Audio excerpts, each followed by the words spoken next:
No tanks, no headlines, just a quiet change in banking rules, and suddenly the global financial system is reset into two. Banking regulations Basel III flipped the script. In the West, gold was sidelined, debt supercharged.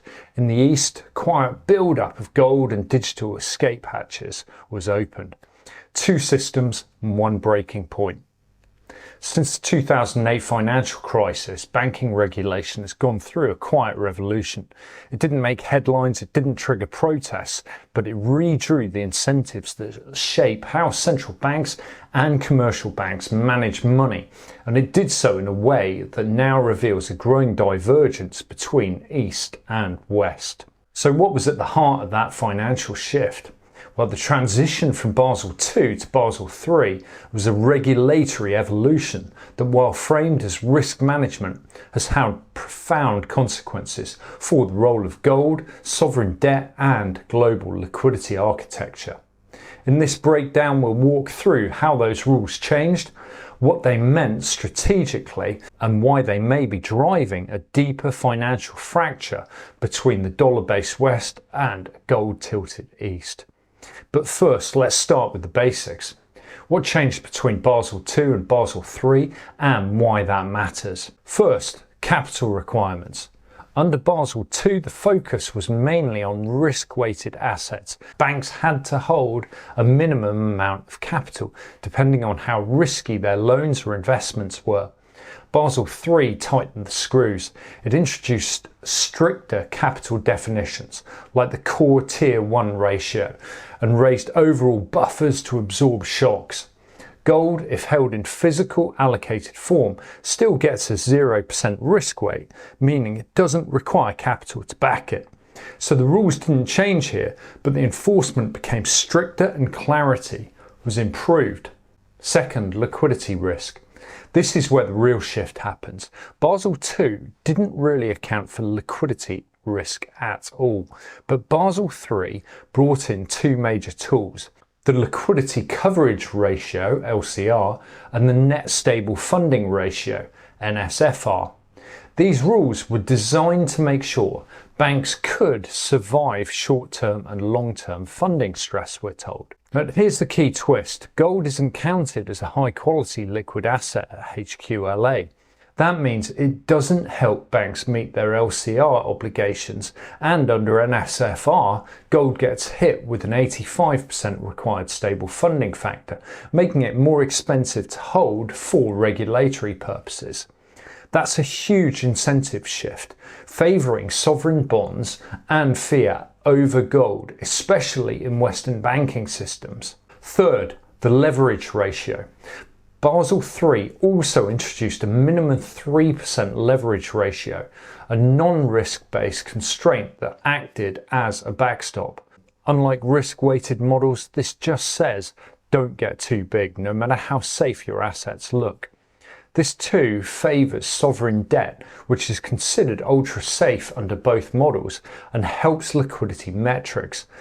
Gold doesn't help banks hit these ratios, so again it gets sidelined in Western financial regulation. And finally, systemic stability focus. Basel II was micro-prudential, looking at individual banks in isolation.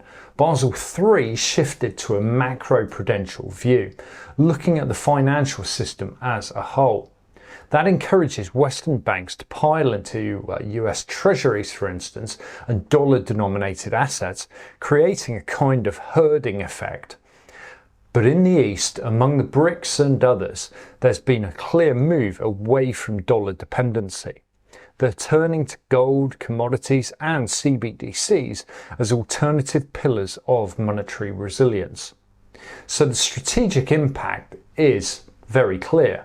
Basel III didn't outlaw gold, but it incentivized banks to avoid it, at least in liquidity terms. That explains why the West props up the dollar and sovereign debt, while the East loads up on gold. Two different responses to the same regulatory architecture. And yet they all still meet under one umbrella at the Bank for International Settlements and its Committee on the Global Financial System. We discussed this in this video. Here's how the incentives stack up when you actually look at them side by side. It's worth considering this regulatory shift in this table, which compares Basel II and Basel III regulations. Gold is a capital asset. Under both Basel II and Basel III, physical unencumbered gold is treated the same way. It gets a 0% risk weight. That means banks don't need to hold capital against it. It's efficient as a capital asset. Gold as a liquidity asset, well, Basel II had no liquidity framework. Gold's role was undefined. Basel III introduced the liquidity coverage ratio. Gold was explicitly excluded from being a high-quality liquid asset. Gold and long-term funding. Basel II had no funding duration rules. Basel III, meanwhile, brought in the NSFR.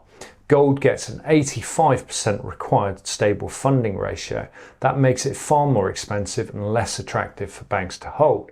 US dollar sovereign bonds already were favoured under Basel II, but under Basel III, they become even more attractive. This helps meet the liquidity coverage ratio, the NSFR, and carry low or zero risk weights. East versus West alignment. Under Basel II, it's all aligned. Under Basel III, divergence. The West has to stick to treasuries and the East can turn to gold. In terms of an overall state coordinating things, well, enter the BIS. Basel III brings deeper integration, not just principles, but infrastructure. The BIS, through tools like Enbridge, becomes the potential platform that connects these divergent strategies. So the bigger picture here is that Basel III didn't just tighten post-crisis banking rules, it quietly rewrote the incentives around what counts as safe, liquid and systemic. It favoured dollar-aligned assets and made gold, while still credible, less functional in regulatory terms. But now a growing number of countries, especially in the East, are building around these constraints rather than within them. They're accumulating gold, piloting CBDCs, testing settlement systems outside SWIFT, and expanding bilateral trade that bypasses the dollar, all while technically complying with Basel III, just not in spirit. So while the West optimizes for Basel's liquidity incentives, the East seems to be hedging against the system itself. And I find that fascinating. It's such an important divergence to be aware of. So Basel III is not the end game. It's just one phase in a deeper transition. The outcome was never meant to be a unified system, but something far more fragmented. As global trust in dollar liquidity weakens, a new managed model is clearly taking shape. Not a single replacement, but a multipolar architecture where gold, CBDCs and regional trade blocs all coexist. What looks like divergence may, in fact, be strategy, not towards a new order, but towards managed monetary pluralism, or even monetary disorder by design. Gold, digital currencies, cross-border settlement rails, outside SWIFT, these aren't reactions, they appear to be preparation. Two regulatory worlds are operating under the same roof, and the BIS is not reconciling them, but coordinating them. If you wish to understand more about this topic and the managed reset towards multipolarism, do check out these videos. Thanks so much for joining me. I look forward to seeing you next time.